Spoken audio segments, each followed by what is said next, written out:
Assalamualaikum warahmatullahi wabarakatuh.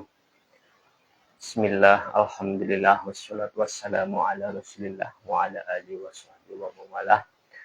Pada kesempatan pagi hari ini di bulan Ramadan, kita akan mengkaji kitab Ihya Ulumuddin bab Adabu Tilawatil Quran. Jadi ini bab tentang adab-adab untuk membaca Al-Quran. Tapi di sini juga sebenarnya fadilah-fadilah yang akan saya bacakan pada kesempatan kali ini. Al-Babul Awal fi Fadlil Quran, yaitu bab pertama tentang keutamaan Al-Quran wa ahlihi dan ahlinya Al-Quran wa dhamil maksyurina, serta tercelanya bagi orang-orang yang mempermudah fitilawatihi dalam membaca Al-Quran. Jadi artinya apa? Ini adalah keutamaan Al-Quran serta orang yang ahlinya Al-Quran, orang yang ahli dalam Al-Quran. Kemudian juga bagaimana itu konsekuensi atau akibat dari orang-orang yang terlalu mempermudah dalam pembacaan Al-Quran. Tidak memperhatikan tajwidnya, atau bahkan kalau yang diterangkan di kitab Ihya ini adalah orang-orang yang lupa terhadap apa yang dibaca di dalam Al-Quran. Ini masuk daripada definisi maksyurin. Agak berat juga karena memang pembahasannya yang berat-berat begitu kalau di kitab ini. Fadilatul Quran, ini adalah fadilahnya Al-Quran. Kalau dalam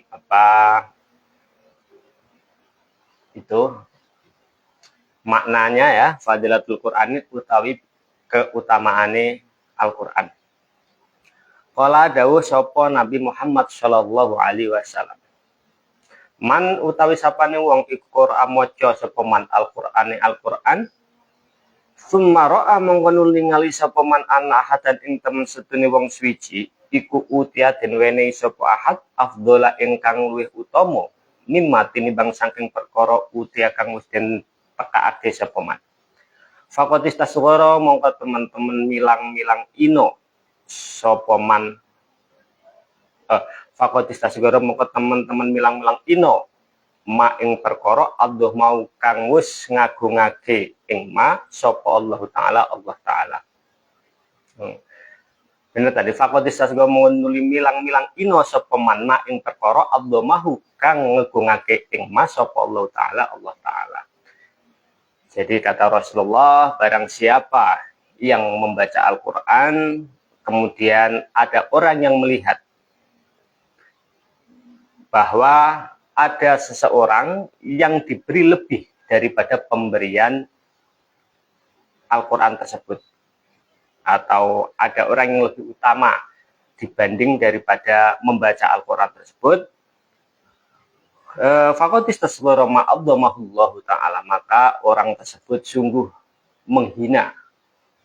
Orang tersebut sungguh menghina terhadap apa yang sudah diagungkan oleh Allah, atau apa yang sudah dianggap agung oleh Allah Subhanahu wa Ta'ala. Jadi artinya Al-Quran ini merupakan pemberian yang paling utama. Al-Quran ini bukan, tidak ada yang melebihi daripada pemberian Al-Quran, bahkan terhadap pembacanya, orang yang membaca Al-Quran. Kebetulan bulan Ramadan ini adalah bulan di mana Al-Quran diturunkan, dan mayoritas ulama mengatakan memang nanti di Nuzulul Quran di tanggal 17 Ramadan itu adalah tanggal di mana Al-Quran pertama kali diturunkan.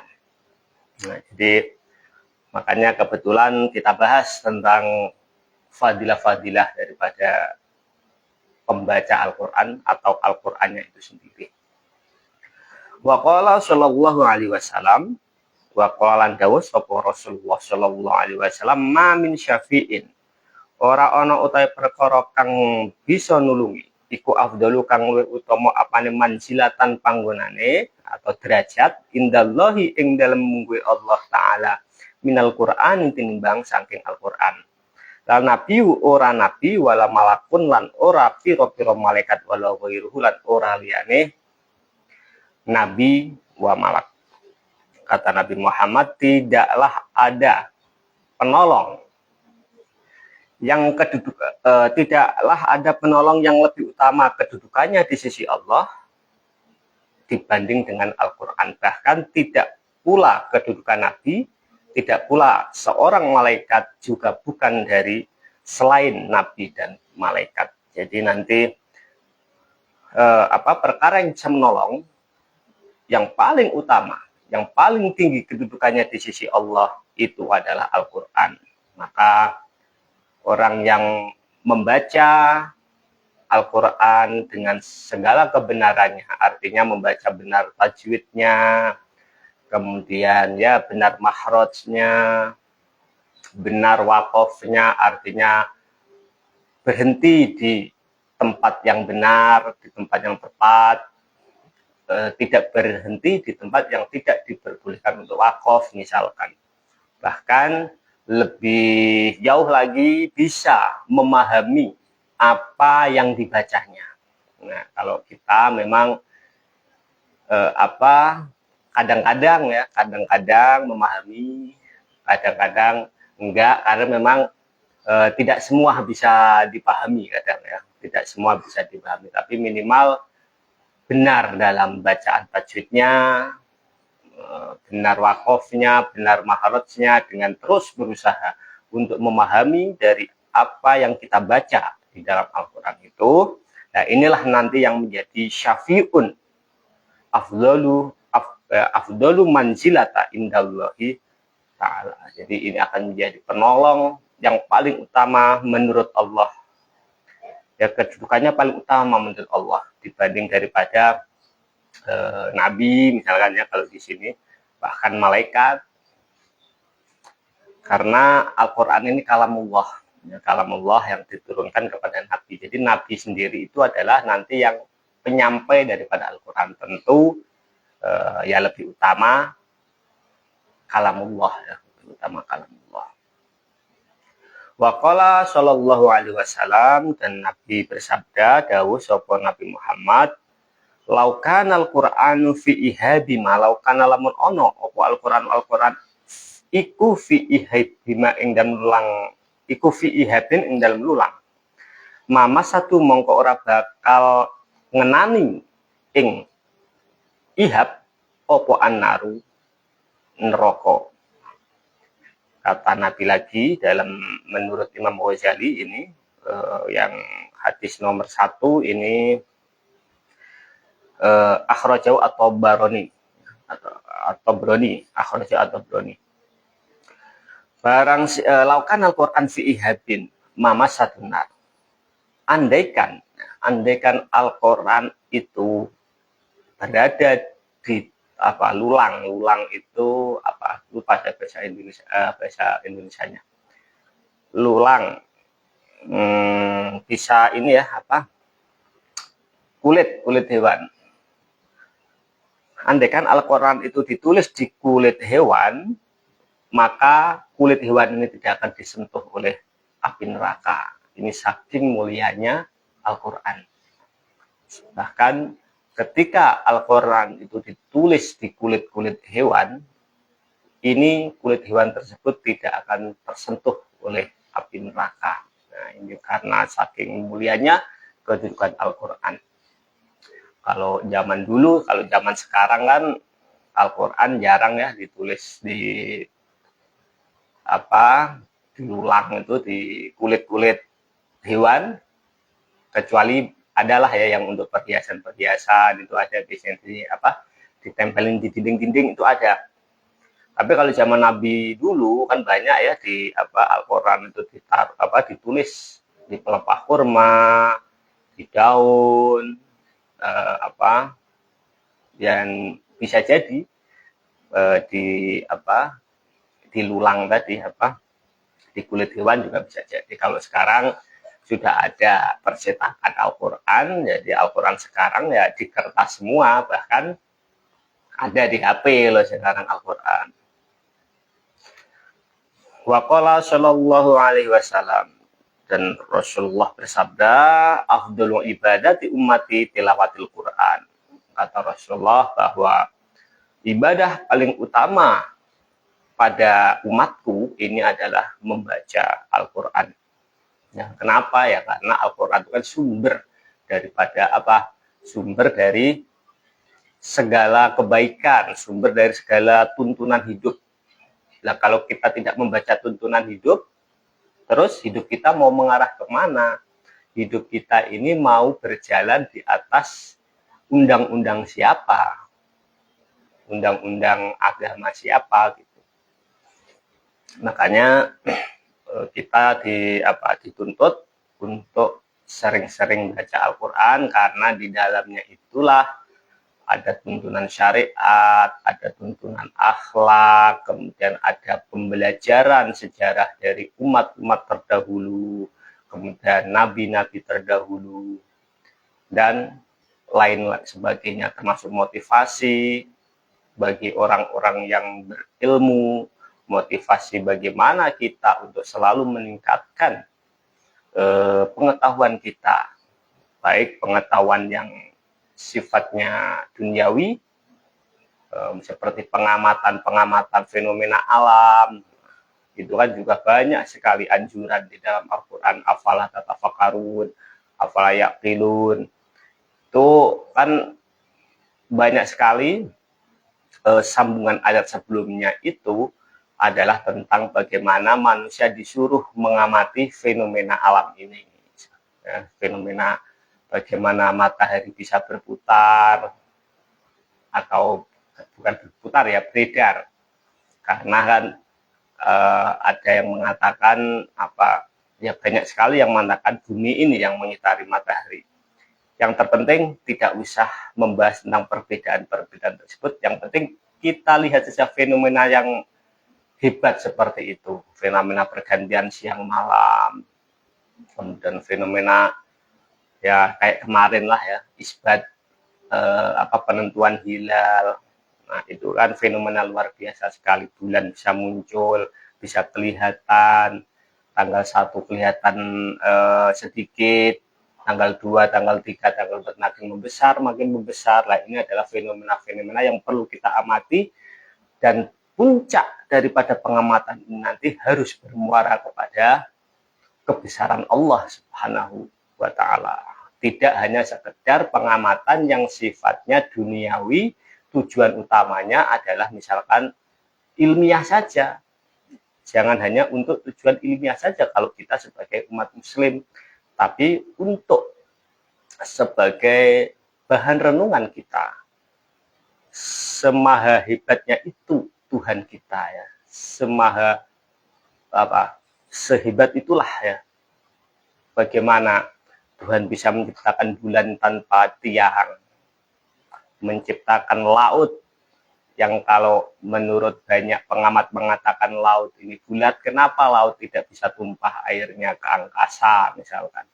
Nah, itu adalah objek-objek penelitian jika kita membaca Al-Quran. Ya, belum lagi dengan bagaimana kita diwajibkan sholat, itu juga di Al-Quran. Aqimus sholah, banyak sekali redaksi-redaksi aqimus sholah, aqimus zakah, kemudian cara wudhu, di situ juga diterangkan bagaimana kita bisa menjalankan syariat kita, bagaimana kita bisa menjalankan ubudiyah kita kalau kita tidak belajar dari Al-Quran, tidak membaca Al-Quran sebagai induk segala tuntunan hidup bagi kita sebagai seorang muslim. Itulah kenapa afdhal ibadati ummati tilawatul Quran, bahwa paling utama ibadah umatku, kata Rasulullah, adalah membaca Al-Quran. Wa qala sallallahu alaihi wasallam, dan lan dawuh sapa Rasulullah sallallahu alaihi wasallam aidan halim alaihi. Dan Rasulullah juga bersabda, bunyinya innallaha azza wa jalla qara'a Toha wa Yasin, bahwa Allah ini membaca surat Toha, surat Yasin qabla ayyuh laqo, ing dalam sadurunge den dadekake qabla ayyuh laqo, ing dalam sadurunge den dadekake apa al khalqu makhluk. di alfi amin kelawan jarak 1000 tahun. Falama samat mongko endar nalikan krungu sapa al malaikatu malaikat Al-Qur'ana Al-Qur'an qolat mongko ngucap sapa malaikat tuba utawi bejo temen utawi bejo kepayang li ummatin iku kedue umat yung jalu kang den turunake alihim ngatasi umat opo hada ikilah Al-Qur'an watu palan bejo kepayang di ajwab maring pira-pira weteng tahmilu kang nggawa apa ajwab hada ing ikilah Al-Qur'an watu balan bejo temen li alsinatin maring pira-pira lesan tantiku kang ngucap apa lesan bihada kelawan ikilah Al-Qur'an. Kata Rasulullah lagi sesungguhnya Allah itu membaca surat Toha dan Yasin sebelum Allah menjadikan makhluk ini sekitar 1000 tahun. Jadi 1000 tahun sebelum Allah menciptakan makhluknya, menurut hadis ini, Allah membaca surat Toha dan membaca surat Yasin. Nah, falama samiat al-malaikat Al-Quran, ketika malaikat ini mendengar terhadap Al-Quran ini, maka malaikat berkata, tuba ummatin yungzalu alaihim hada. Sungguh sangat beruntung bagi umat atau bagi makhluk, tentunya di sini ya manusia. Yunzalu alihim hada yang nanti akan diturunkan terhadap Al-Quran ini. Malaikat sendiri sangat istilahnya bisa jadi kepengen juga ya. Sangat beruntung umat manusia yang nanti akan diberi Al-Quran ini. Watu bali ajwafi tahmilu hada. Serta sangat beruntung sekali orang yang di dalam perutnya. Ya bisa jadi ini yang dikehendaki adalah ya orang yang hafal Al-Quran. Atau orang yang membawa Al-Quran dalam perutnya. Ya bisa menjalankan Al-Quran. Tapi secara makna dohirnya ya orang yang hafal Al-Quran lah ya. Sangat beruntung sekali orang yang bisa menghafal Al-Quran. Atau bisa jadi tahmilu di sini ya kita membawa Al-Qur'annya itu juga bisa. Wa tuba li alsinati tantiku biha, serta sangat beruntung bagi lisan yang nanti tantiku biha, yang bisa mengucapkan Al-Quran ini. Nah, ini berarti umatnya Nabi Muhammad termasuk kita semua. Malaikat saja mengatakan seperti itu, sangat beruntung. Tapi kita, umat yang beruntung ini malah acuh terhadap Al-Quran. Jarang baca Al-Quran, boro-boro memahami. Baca aja jarang ya, baca aja jarang. Maka ya semua itu dimulai dari membaca. Nggak mungkin kita paham Al-Quran tanpa membacanya dulu. Makanya wahyu atau Al-Quran pertama yang diturunkan itu kan Iqra, disuruh membaca sebenarnya. Bagaimana kita bisa memahami Al-Quran tanpa didahului dengan membaca dulu? Ya pasti harus baca dulu, setelah membaca nanti memaknai, memahami dan sebagainya. Semuanya itu berawal dari membaca. Padahal kita ini termasuk, jangankan Al-Quran, baca ya baca pengetahuan aja kita di dunia ini kan orang Indonesia terkenal rendah literasi. Artinya jarang untuk membaca, sukanya mendengar. Nah, ketika mendengar sesuatu ini tanpa tabayun, tanpa klarifikasi, akhirnya ya hoax menjamur ya, berita bohong karena kita ini minim literasi, orang malas untuk membaca. Akhirnya begitu ada berita masuk, apapun itu beritanya ya kita telan mentah-mentah. Harusnya kita klarifikasi dulu, ya nyari-nyari dulu. Kalau berita ya nyari di berita, pasti ada. Zaman sekarang ada Google. Bener nggak berita ini sumbernya dari mana? Kan kita harus baca dulu itu. Kalau langsung kita terima, ya itu berarti kita tidak mengamalkan Iqra tadi, makanya harus dibaca dulu. Ada info apapun, cek dulu, baca dulu. Misalkan ya di konten-konten apa, kanal-kanal berita yang kredibel, misalkan yang tidak hoax, kayak gitulah ya. Maka kita kalau bisa nggak usah ya baca-baca berita di kanal-kanal yang tidak kredibel. Banyak sekarang tiap orang bisa kok bikin berita, tiap orang bisa bikin hoax. Sebab apa ya, bikin kanal seolah-olah itu adalah berita resmi, padahal kan tidak. Nah, makanya kita harus membudayakan Iqra, membudayakan membaca, supaya apa?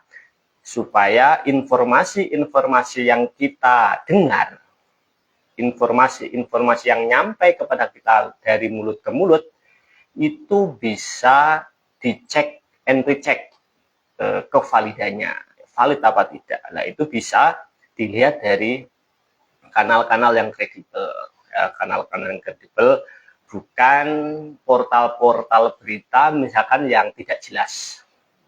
Saya juga bisa bikin berita hoax, misalkan pakai bikin konten, bikin kanal berita dengan sedikit plagiat misalkan, atau dimirip-miripin lah ya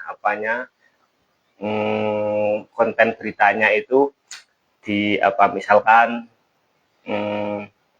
ada kanal media atau kanal media berita yang kredibel, ya saya contekan bisa dengan mirip-mirip sedikit, ganti satu hurufnya, tapi bisa dibentuk misal logonya itu dengan yang hampir mirip. Nah, itu bisa. Makanya inilah kenapa kita ini mudah terbawa emosi, karena terkadang berita-berita yang sifatnya provokatif yang sampai kepada kita itu tanpa kita telaah ulang lewat kanal pembanding. Bener nggak mayoritas berita kayak gini nggak, kan udah kelihatan ya sebenarnya mayoritas berita seperti ini nggak. Nah, kalau memang mayoritas berita seperti itu ya bisa jadi benar. Yang penting kita budayakan Iqra dulu, baca ya, dibaca dulu benar tidak berita itu dengan kanal-kanal pembanding yang ada yang kredibel. Jadi jangan asal. Sama ya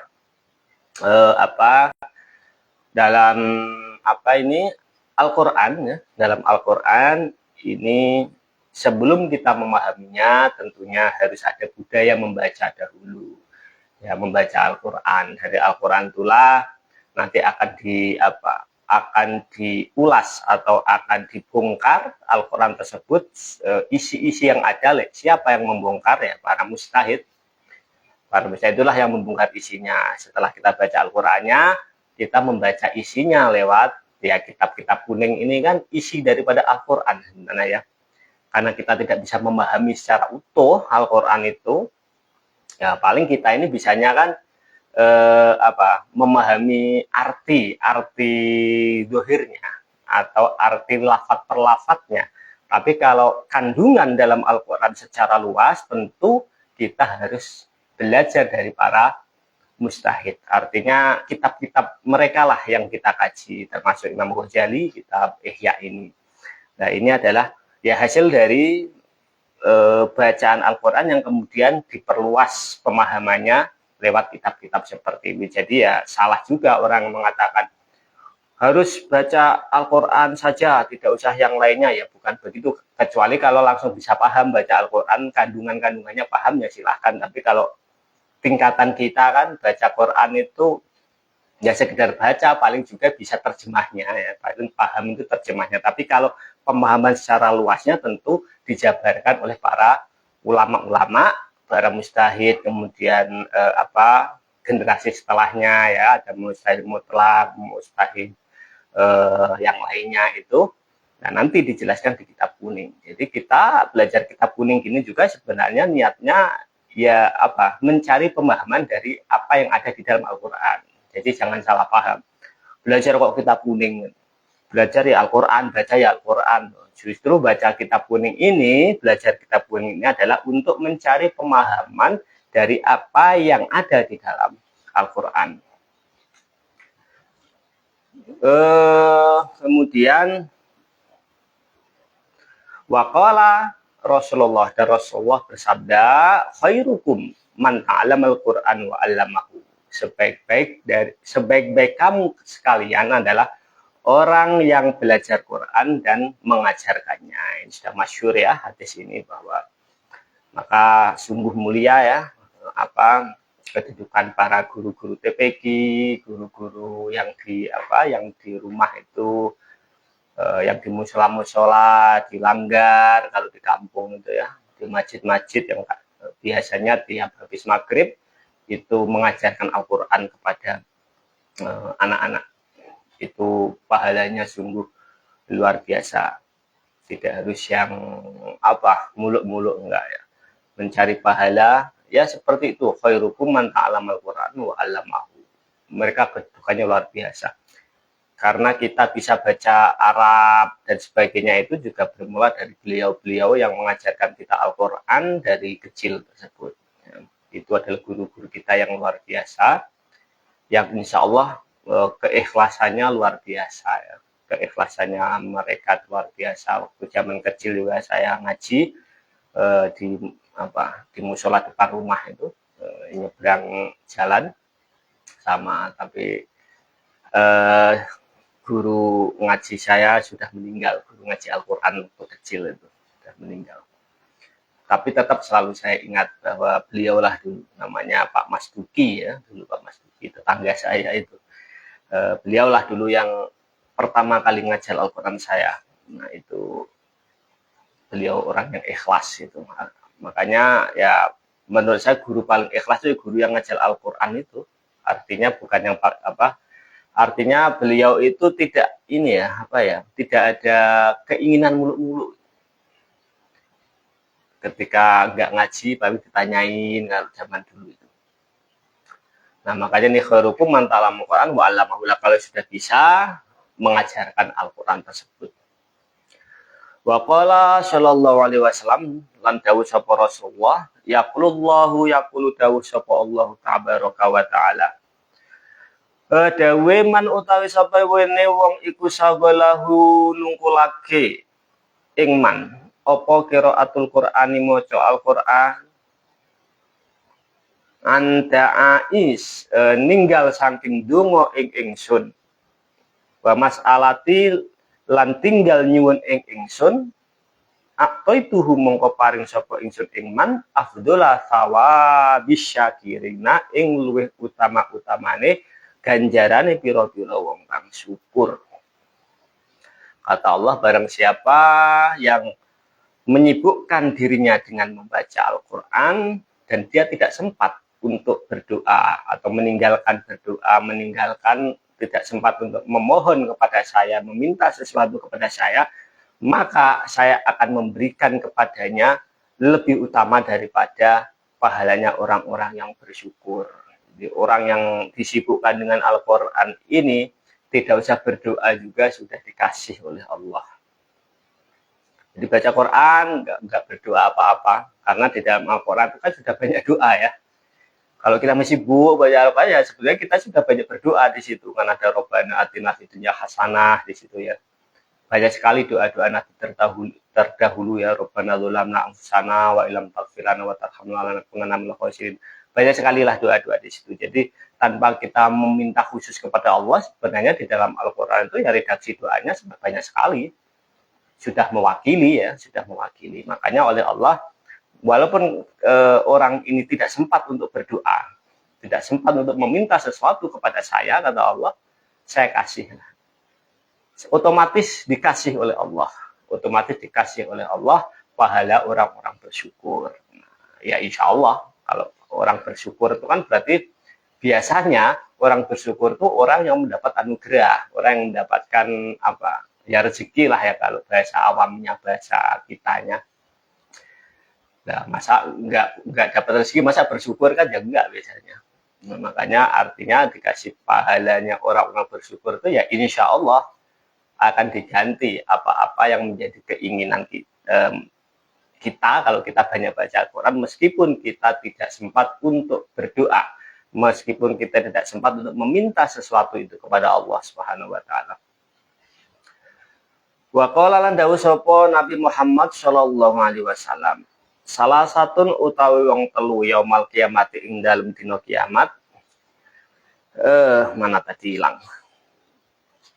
Ala kasibin iku nentepi ngatasi tunggangan min miskin saking minyak misik. Aswata kang luwih ireng. La yahuluhum kang ora bingungake ing salasah apa fasun wedi atau kaget. Walayanaluhum lan ora merkoleh ing salah satun apa hisabun hisab yaumil kiamah. Hatta yafrogo sehingga rampung apa ma perkara, apa ma urusan juga boleh, apa ma urusan baina nasi kang ono ing dalem antarane manungsa. Siapa 3 orang itu? Rajulun rupane wong lanang karo akan maca sapa rajul Al-Qur'ana ing Al-Qur'an ibtigha wajillahi krana merkoleh ridhone Allah azza wa jalla. Jadi kata Rasulullah, salah satu yaumal kiamati akan ada 3 golongan besok di hari kiamat, yang mana 3 ini ala kasibin miskin, berbangga ataupun gagah menaiki sebuah tunggangan yang terbuat dari misik, atau yang wanginya ini adalah wangi misik, bahkan aswada.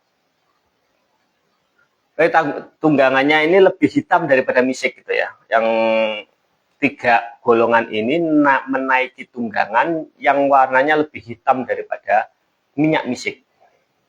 Layaluhum fazgun, yang mereka tidak takut atau terbebas dari ketakutan, karena kan di hari kiamat itu semua takut akan hisab. Itu kan yang paling takutin kan hisab ya, hisab mau menerima tangan buku itu dari tangan kanan atau dari tangan kiri. Nah, itu semua orang pada deg-degan, pada ketakutan lah. Jangan-jangan pakai tangan ini, jangan-jangan pakai tangan ini nanti nerimanya lah gitu. Walayanalu hisab serta golongan 3 ini tidak atau terbebas dari hisab. Nah, nanti kan kita dihisab satu persatunya apa yang sudah kita kerjakan di dunia ini.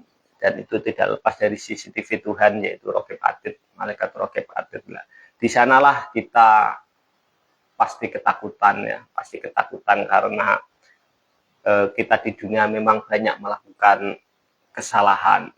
Kesalahan bukan hanya kesalahan anggota badan, tapi hati kita juga. Bisa jadi kan seolah-olah kita ngaji tapi kan nggak tahu hati kita apa niatnya gitu. Bisa jadi kita sedekah secara agama kan baik, tapi kan nggak tahu hati kita seperti apa. Lah itu nanti akan terungkap semua ketika yaumul hisab. Kita tidak bisa menghindar, oh dulu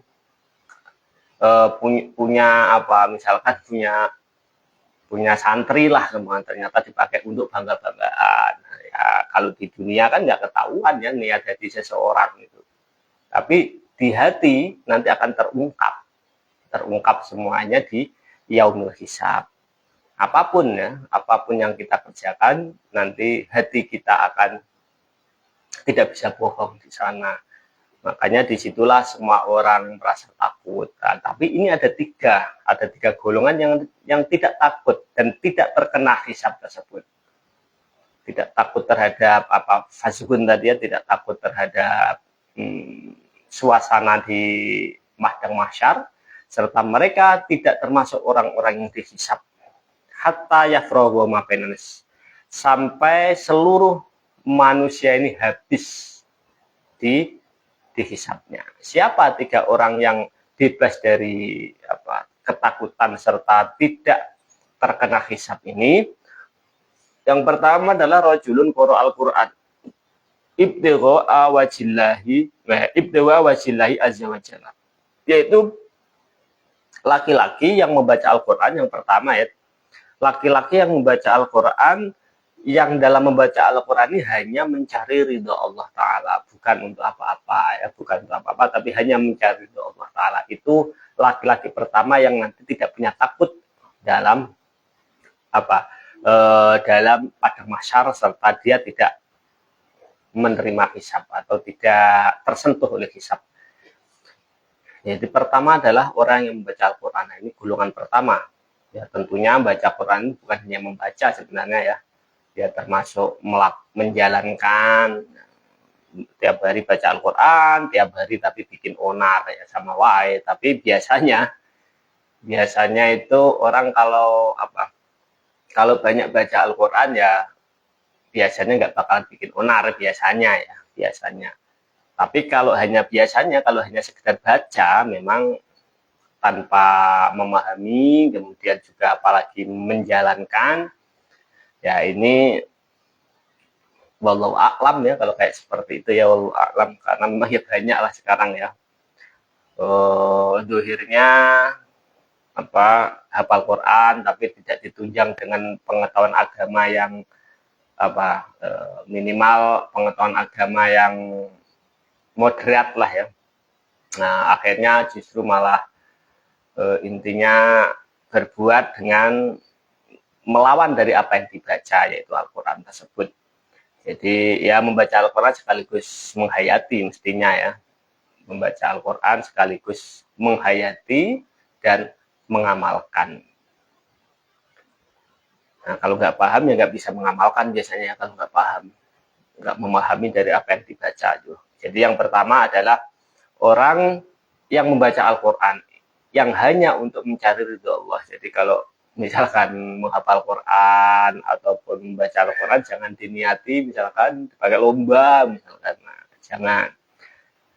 Berarti kan nanti orientasinya adalah untuk mendapat hadiah dunia maksudnya, hadiah mobil misalkan, hadiah motor, hadiah uang dan sebagainya.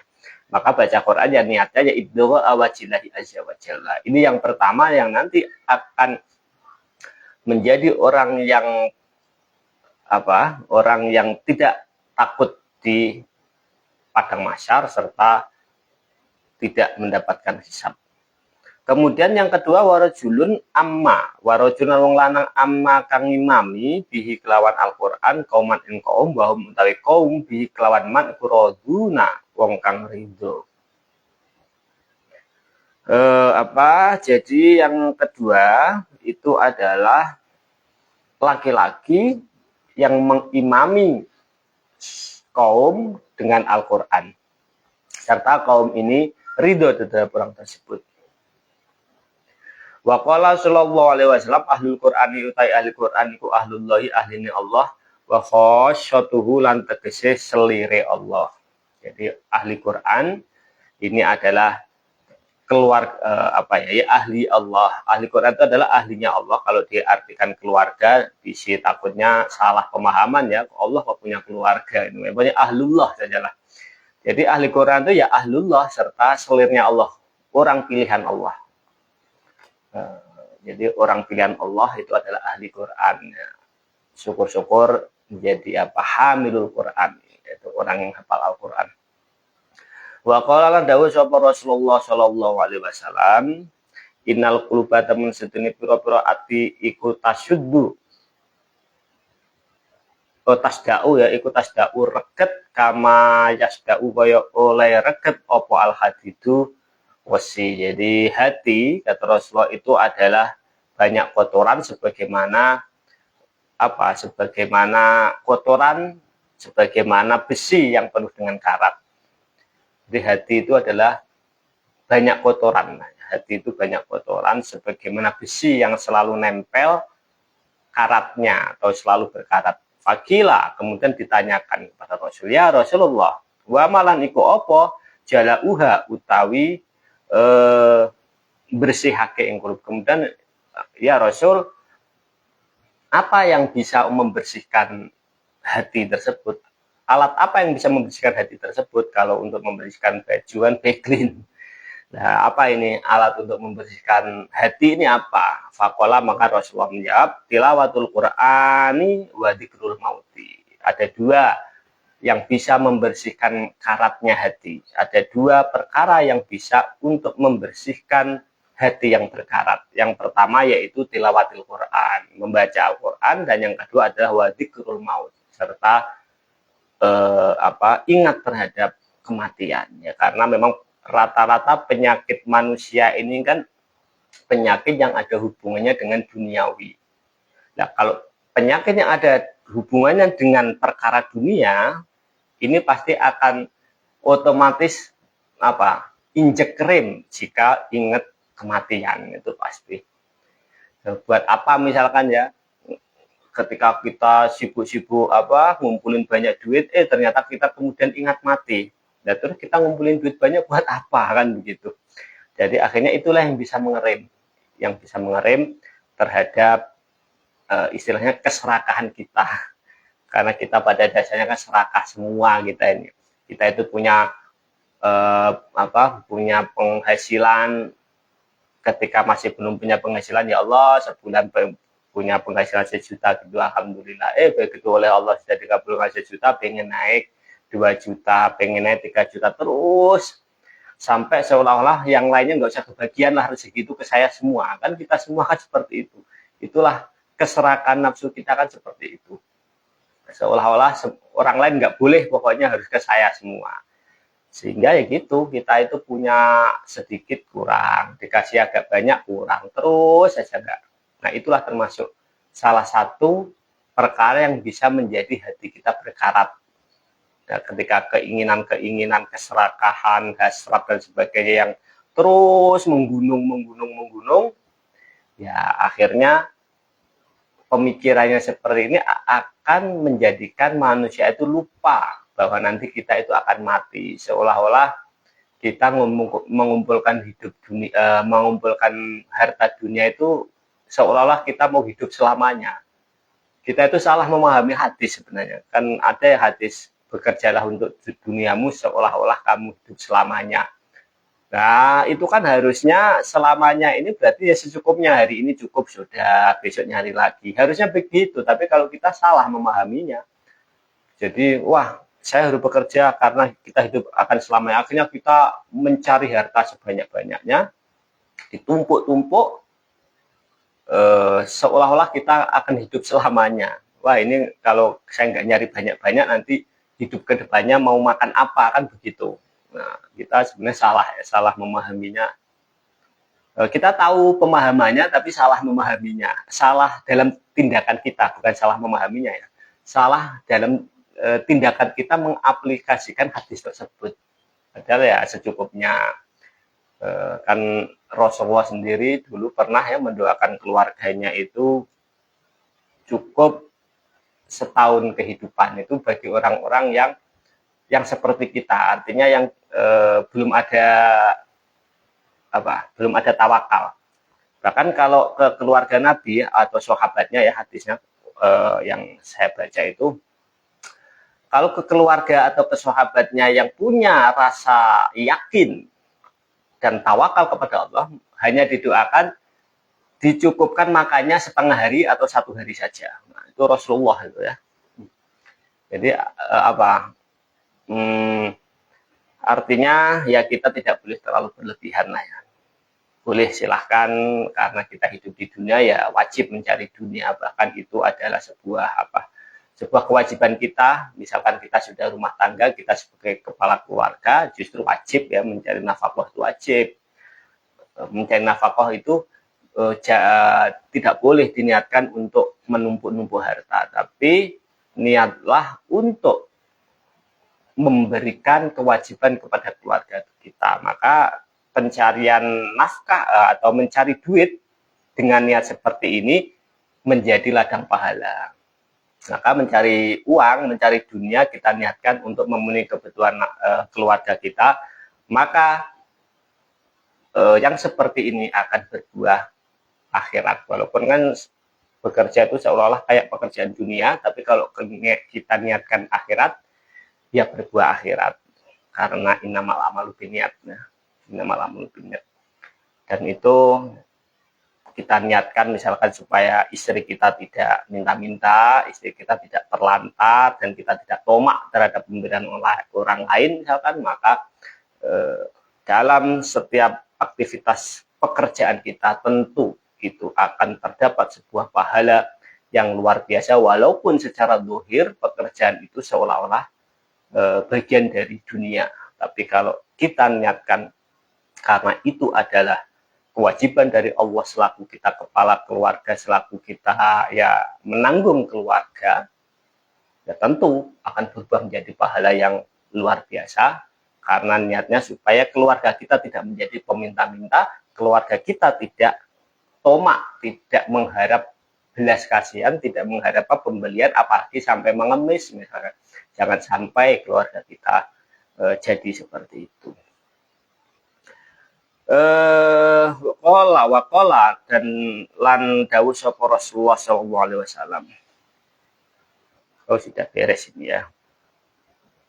Lillahi yakti utawi Allah asyaddu iku luwih banget apane udnan krungune ila qari'il Qur'ani maring wong kang maca Al-Qur'an min sahibil qainati tinimbang saking krungune wong kang anduweni umat tukang lagon-lagon ila qainatihi maring lagune syahid. Jadi sungguh Allah ini lebih mendengar lah ya kepada orang yang membaca Al-Quran daripada orang yang menyanyikan lagunya.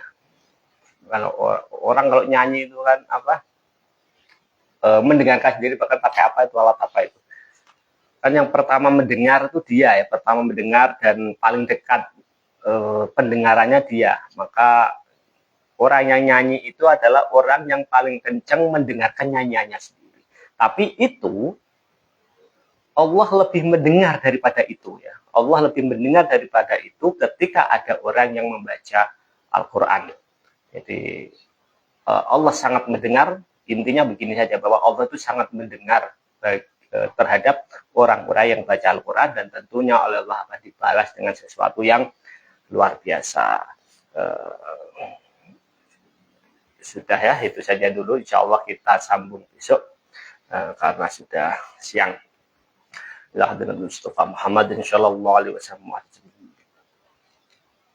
Al-Fatihah. A'udzu billahi minasyaitonir rajim. Bismillahirrahmanirrahim. Alhamdulillahirabbil alamin arrahmanir rahim. Iyyaka na'budu wa iyyaka nasta'in.